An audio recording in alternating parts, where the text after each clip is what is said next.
ઘનશ્યામ મહારાજ 3 વર્ષના થયા ત્યારે ત્યાં માર્કંડે મુનિ પધાર્યા. અરે માર્કંડે મુનિ, પધારો પધારો. તમે બહુ પ્રખ્યાત અને વિદ્વાન જ્યોતિષી છો. તો તમે મારા પુત્રનું નામ પાડી આપો અને ભવિષ્ય ભાખો. કેમ નહીં?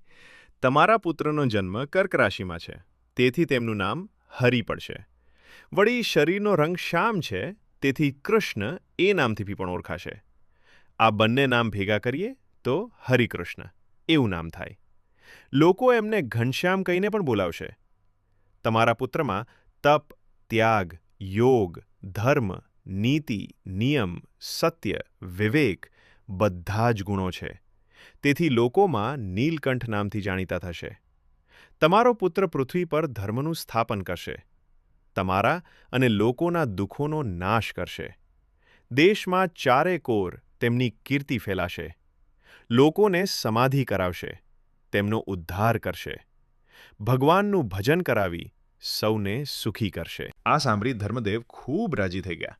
તેમણે માર્કંડે મુનિને સારા સારા વસ્ત્રો, આભૂષણો, ગાયો અને સોના મહોરો દક્ષિણામાં આપી વિદાય કર્યા.